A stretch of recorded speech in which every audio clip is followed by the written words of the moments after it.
Hey, Cosmic Superstars. Welcome to Honest Flow. My name is Teo, and it's an absolute pleasure to have you here with me in this moment in time. So, first and foremost, I do apologize for not coming on and posting anything much. As mentioned in my previous video, I was away on holiday. I was in Japan. And after returning, I've just been sort of settling back home, and I'm back to work as well. So, yeah, just a lot going on. And yeah, so this video today, while it has intent, it also doesn't have intent. It's a bit of a random ramble for me, and it's simply me just speaking my truth and sharing a few honest thoughts and feelings and what's really going on with me right now. Because yeah, as this channel is called, it's called Honest Flow, and it's just me being honest and going with the flow of how I feel and speaking the things that yeah, that I'm just feeling. Sorry if I sound repetitive, but yeah. And yeah, I also want to make a little announcement as well. While it's fresh at the top of my mind, I am officially on the ADHD spectrum, ADHD-I, which means predominantly inattentive. And yeah, I really just wanted to put that out there because I did do a video I can't remember how long back, about being neurodivergent. And there was a part of me that was a little bit anxious about saying that out loud because I knew I wasn't formally diagnosed. And so even my husband was just like, you can't go around, identifying as being neurodivergent when you haven't even been tested and blah, blah, blah, blah, blah.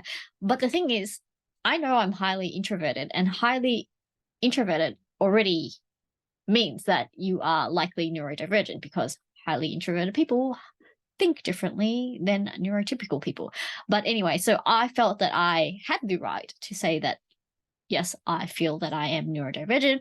But my husband was like, no, go get a test done, blah, blah, blah. So anyway, I went and got ADHD assessment because I did relate to certain traits of someone being on the ADHD spectrum, but not all of them. And on that note, I do want people to understand something that, like, just to mention, ADHD is a spectrum, and there's sort of three main categories.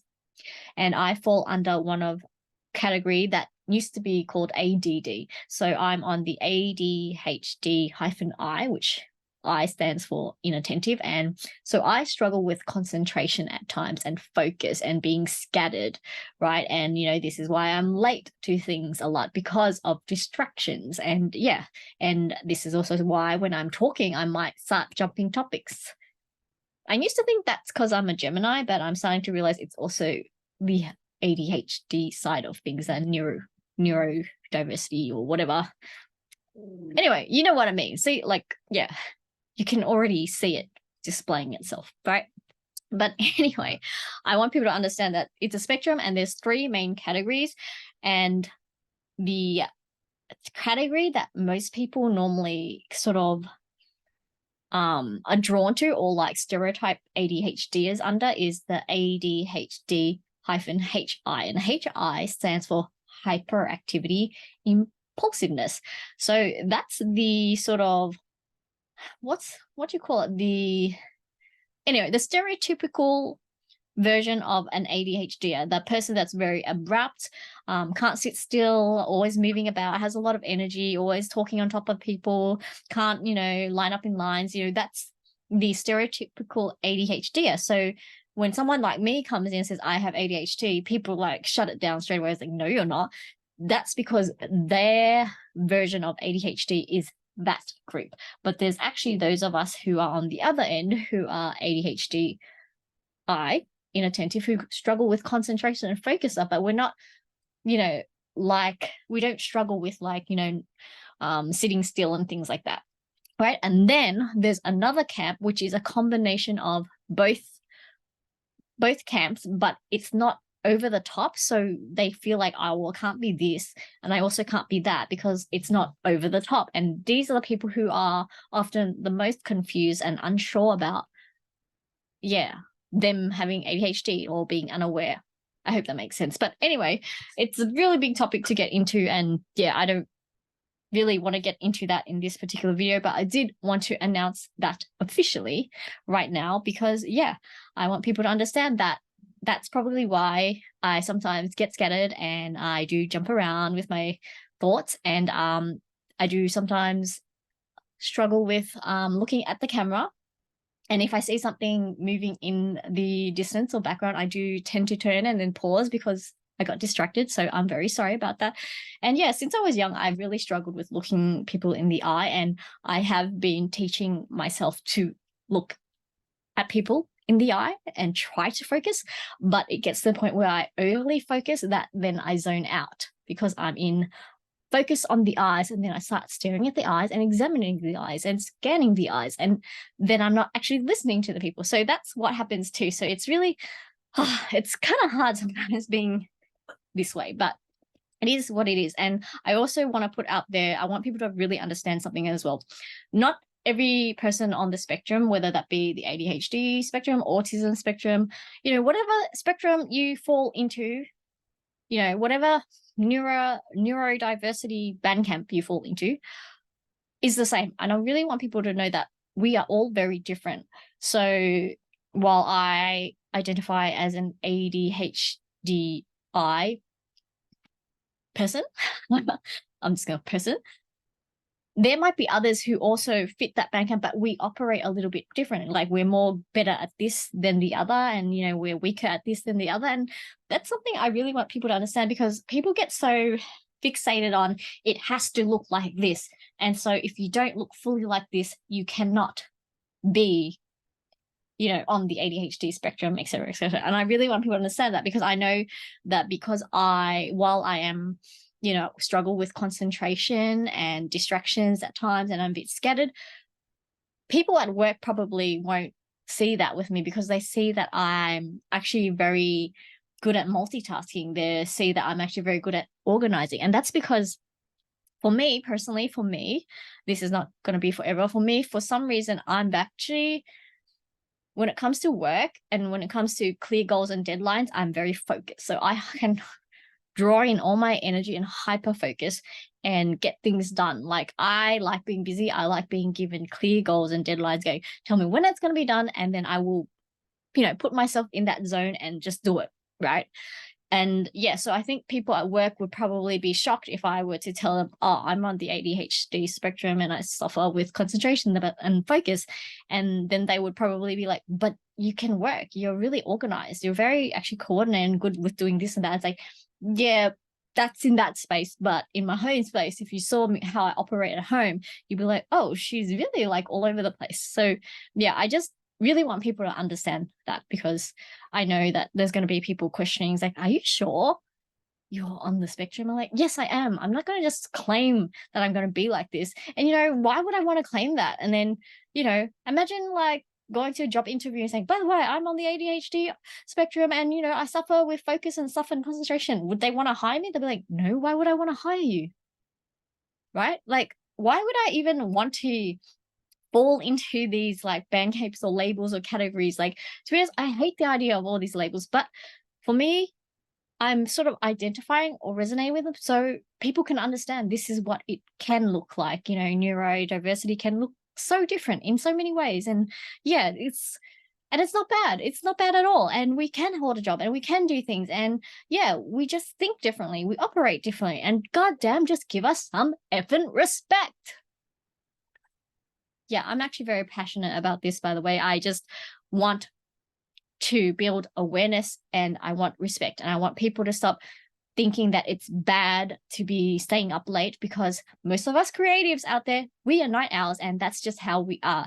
We don't want to be told that we need to sleep earlier or we need to change our ways and be more normal. And, I hate the idea of people always trying to change us to be normal. It's like, instead of us changing to fit your mold, why don't you sort of accommodate our ways and just respect that this is how we are and there's nothing wrong with us? Because I am tired of being shamed or made to feel guilty for operating my own way, for doing things my way, for waking up late, for being a night owl.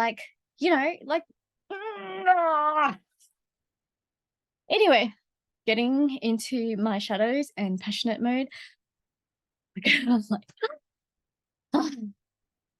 anyway, so back to the whole point of this video, or the intent that was not the intent. Anyway, so I turned 40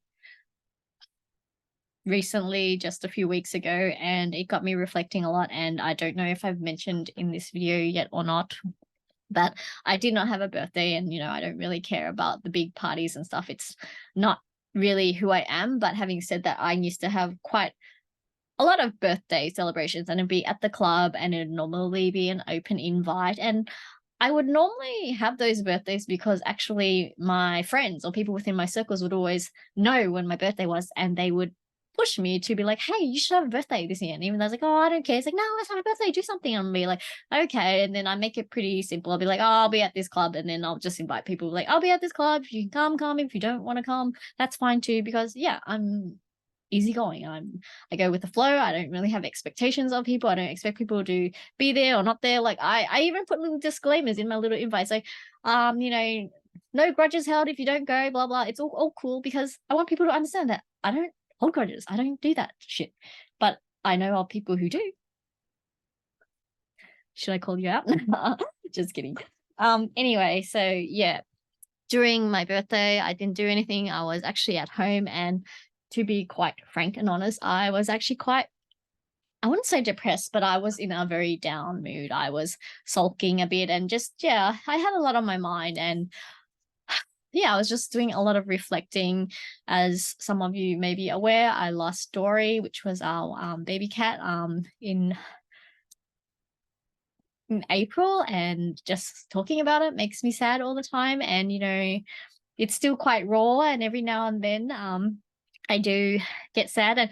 But the funniest thing was today, it wasn't even funny, but the interesting thing is today I actually had my first dream with Dory in it. So that was in a way exciting for me. And like in the dream, like I saw this little paw under a blanket, and I was like, oh, who's this? And I lifted it up, and I just saw Dory just sprawled out stretching, and then she turned on her belly, and then I just started rubbing it. And yeah, it was a nice little dream. And yeah, it was my first dream where she came and visited after she passed. But sorry guys, I can't help but still feel painful. Just give me a moment. Yeah, anyway, so yeah, that happened. And then actually before I went to Japan, I also decided to finally let go of an old friend, someone who actually had been in my life for over 30 years. And yeah, that was also a difficult, a difficult experience, yet it was a necessary step that I knew I had to take, because I felt like our connection was quite calming and quite intense, and it was really triggering me. And like, this person, as mentioned, has been in my life for 30 years, and our relationship started off not on very good terms. If I were to be totally honest about it, I always felt this this unspoken angst against me, if that's the right way to say it. Like, I always just felt like this person was always competing with me, and was against me, and was always getting our circle of friends to go against me in a way. Like, I always felt like she was always talking about me, and sometimes even in front of my face, albeit in another language. And I could sense these things, I could tell these things. And I'm very good at understanding energy, right? Like, I've always, like, I didn't know it then, but I know it now, that I've always had a very good sense of reading energy, and I don't need to know the language to know that something bad is being said about me. And yeah, this is something that people don't understand about me. I can feel things very deeply, and I have always known when someone doesn't like me, and I have always been right. I have always known when someone has an issue with me, and again, I have always been right. And in those moments when people deny it, I'm like, okay, you're denying it, fine, maybe it's me. But a year, 2 years, like 3 years later, it always comes back to me. Everything always comes back to me, and the truth is always revealed. And then in those moments, I'm just like, I fucking knew it. I knew it. But yeah, people are always trying to gaslight what I know, my intuition. But I am learning to trust that side of me more. And so when my body says nah, I will always know nah.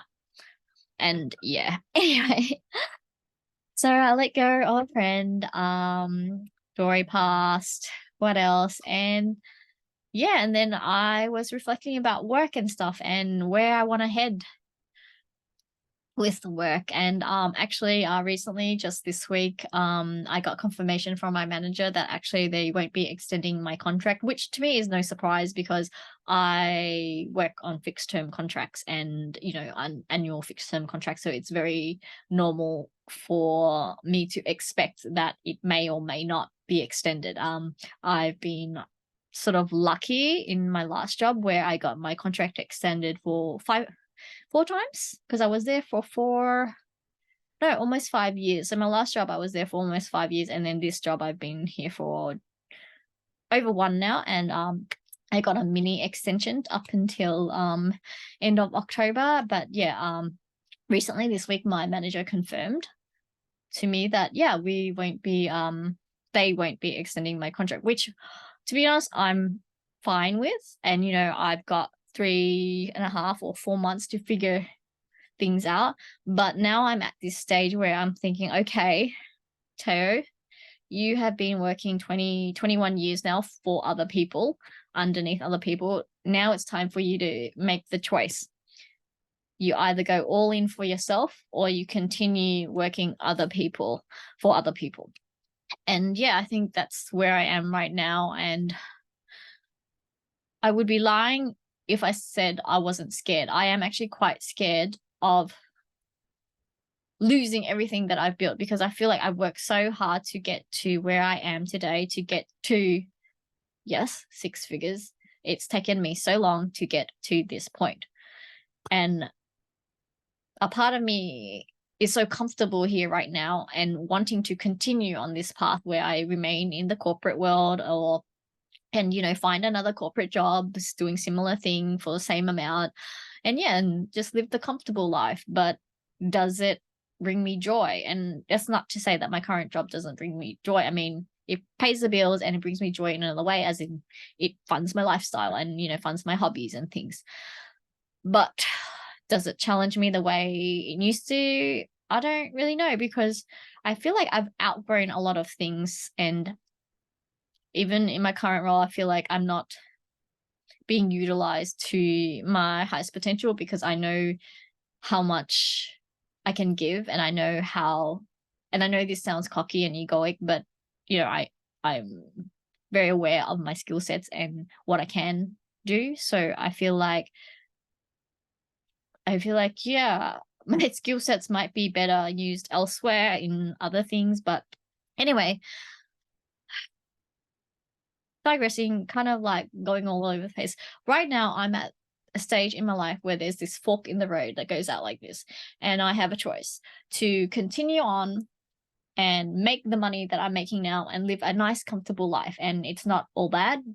However, it's not all good in the sense that it's not what my heart wants, because what my heart truly wants right now is to go this other path where I get to do the stuff I love. I get to be in service, which is something I actually do love. I've always loved helping people. And it's funny that I've fallen onto this spiritual path, because I never once thought in my life that this is where I would want to be or would be, because it's just never popped up in my head. And it's funny because I've been seeing tarot readers or psychic mediums for like, the first tarot reader I actually saw was back in 2011, and my mind was completely blown. I was like, wow, that's so cool. And like, she told me all these things, she did this whole tea leaf reading. And then after that I started seeing readers annually every year. So I've been seeing them for, what are we, 2023, 12 years now, right? So I've been seeing them for that long now.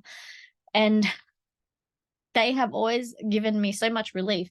And not once did I ever think that I would be in their shoes. I was always in awe and amazed by their amazing gifts and the things they could do. But not once did I ever think that I would be in their shoes or I had their gifts. Like, I just felt like I don't have any gifts. I'm just here to work their normal job and do the normal things. But it wasn't until we lost Hamish, which was our family dog back in 2019 when I saw a psychic that year, where that's when everything sort of was like revealed to me. It's just like, oh, you know, you're meant to be on the spiritual path. And I kind of didn't understand what that meant at the time. And then, you know, the psychic was telling me, you know, you're meant to work with numbers. And again, at that time, it didn't make sense. I was like, oh man, do I have to keep on doing this bookkeeping BS? I'm so done with the bookkeeping. It's so mundane. And yeah, but I realized now what she meant was numerology. And even she didn't know at the time. She was just, you know, the translator. She was just bringing through the messages, not really sure what it meant, but it's like, this is the message I'm getting. It's like, you're going to be working with numbers.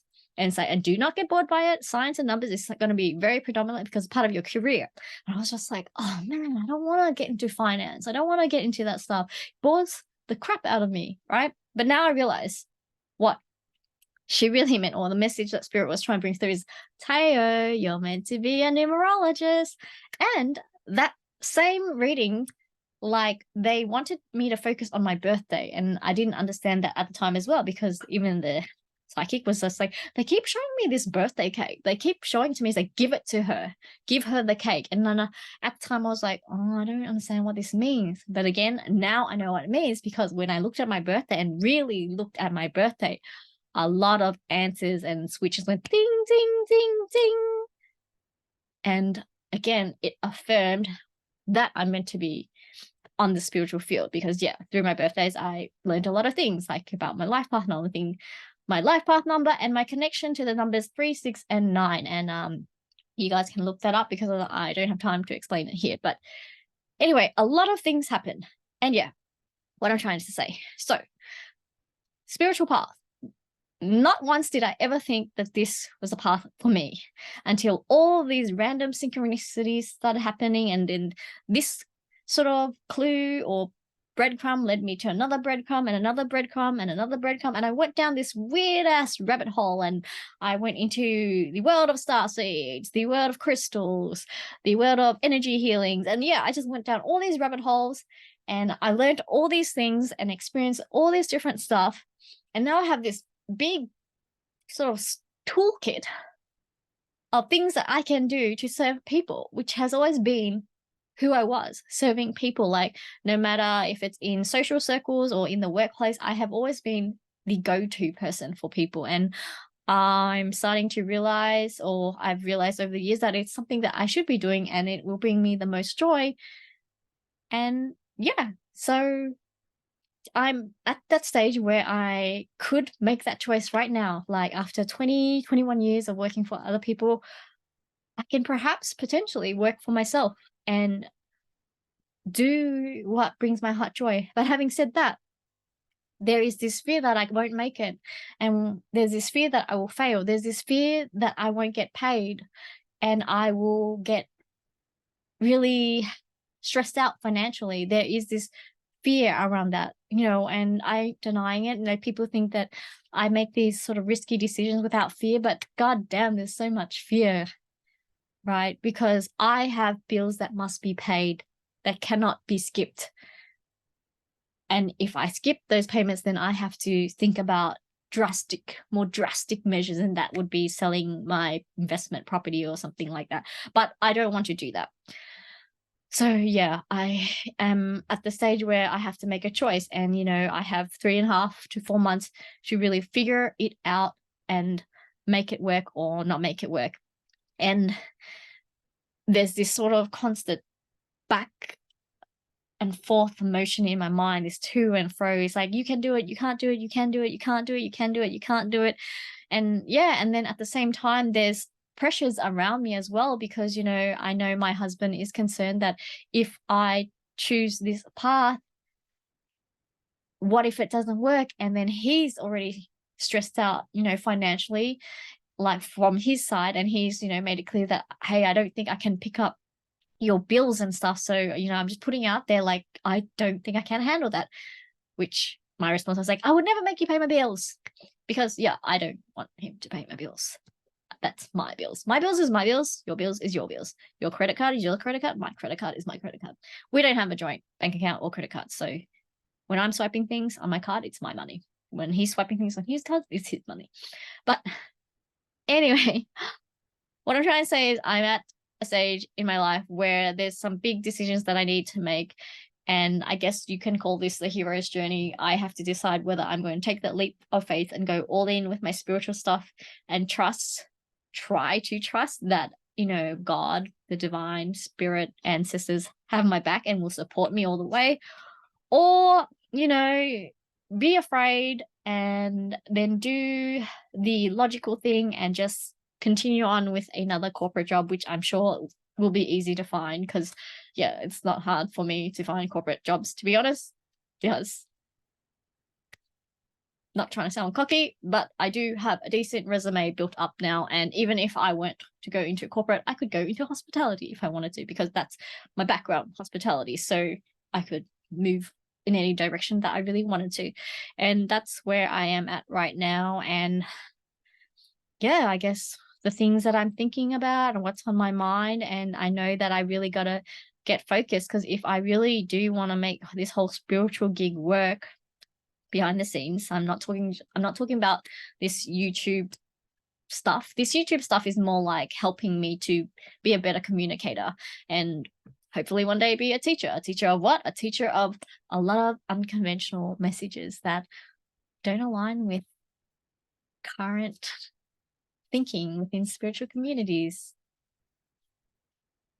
But anyway, that's a totally different topic. But yeah, I do want to get into the healings more, the tarot readings more, and, you know, numerology more, because numerology is my thing. It's my area of expertise. Even though I'm just gonna throw it out there, I am a self-taught Pythagorean or Western numerologist, but I have been certified in a different system, one that leverages off an ancient Hebrew system. I have been certified in that by another teacher who self-taught that, which really, it doesn't matter. Anyway, I am a self-taught numerologist, Pythagorean numerologist, but I have studied under someone, a different system, Hebrew system, which is a system that I do paid services for.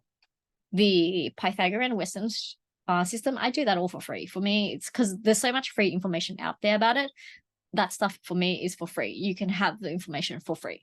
But the other one, the one that I've had to spend a lot of extensive amount of time to really study and get deep into, that's where people have to pay me for that information, because that's deep stuff. And that's the stuff, that system was the system that really made me, or encouraged me to really step forward and believe in myself, because that was the system that really said, yo, you're here to be a spiritualist, you're here to be the teacher, you're here to like really speak your truth, you're here to speak the truth because you know the truth and you see the truth.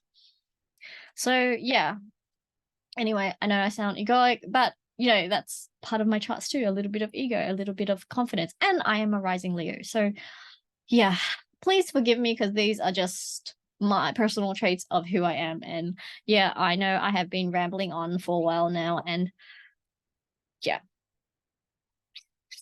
a lot on my mind, a lot to do. And you know, the funniest sorry, you know, the funniest thing happened. So the day that I found out from my manager that officially my contract will not extend beyond October, like literally 5 minutes after that, I got a call from the wonderful Silvana, who is actually a tarot reader who has been trying to run this sort of collab event with me and a few others at this warehouse. And it's funny because if you watch my very first video on here, she was the one who basically triggered me to come onto YouTube, because yeah, she was the one who asked me to present at this event, which unfortunately it didn't unfold. A lot of things happened, I think, and then the organizational place that we were meant to hold the event decided to pull out, which was fine for me. But now she's come back, returned with the same sort of offer. It's like, okay, they're ready now. So are you ready now? Which is funny, right?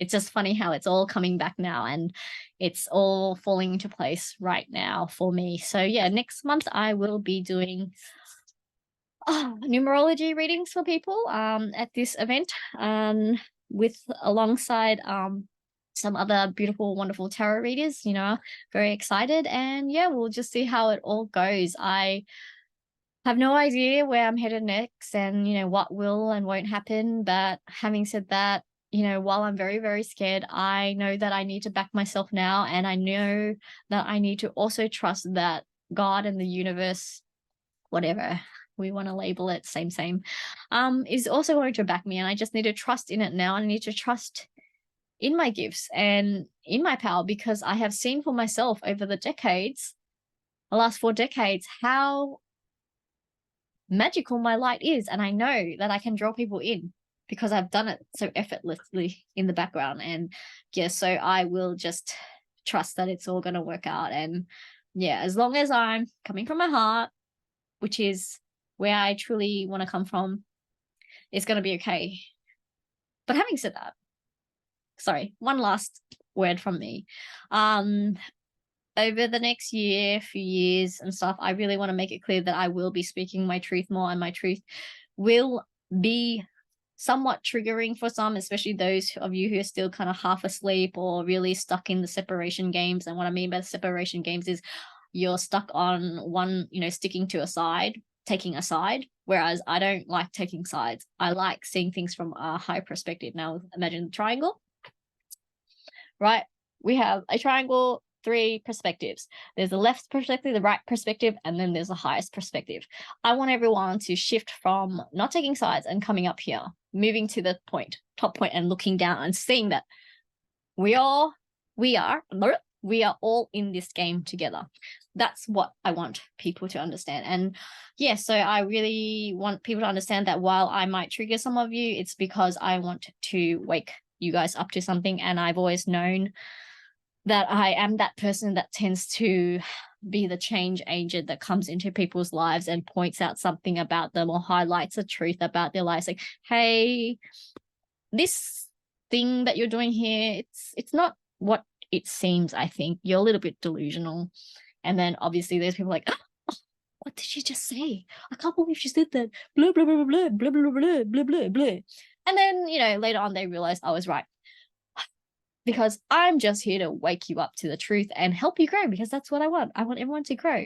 And, you know, I remember listening to someone recently who said they listened to someone else, but there was some quote about, you know, the difference between winners and losers is winners are supporting everyone when they win. Like, winners want everyone to win with them, whereas the losers are really bitter and just want people to, they hate winners, if that makes sense, something along those lines. But yeah, I'm here to uplift people, and you know, sometimes it will be a very smooth journey, a very smooth upliftment, and sometimes it will be a really traumatic kind of tower-like moment where I step in and go blah blah blah, and then you'll be like, ah, that hurt my feelings. And that's normally the ego that gets hurt, by the way. And yeah, and then at some point I hope that you will wake up to what I'm trying to say. But anyway, I will say what I say because I can't hold back anymore. And after analyzing many of my charts, I know that I'm here to communicate my truth and stay in my truth and not be afraid of anything going wrong, because I have a powerful I have spiritual backing, in the sense that I am highly protected. And yeah, nothing can touch me right now, because as long as I'm working for the greater good, it's going to be okay for me. So yeah, anyway, so that's what's on my mind. I don't really know where I'm going. I don't know if I will end up, you know, in October suddenly go, oh, I'm going to work another corporate job because I got scared and I don't want to lose my funds. Or I might be like, guys, I'm really doing this. I'm really going all out in the spiritual stuff. But yeah, you can follow me along the journey and see if it happens or not happens. And in the meantime, I will start trying to do more educational videos or something like that, and also do videos about all the downloads that I'm getting. We'll see how it goes. Anyway, I am delirious. I can feel a booger coming down on my nose. I always get runny noses, but yeah, let's end it here. Thank you guys for listening. Thank you to those of you who have a good attention span, a long attention span, rather than the short ones. For those of you who only like 1-minute videos, go somewhere else. Go watch your little shorts. Bye.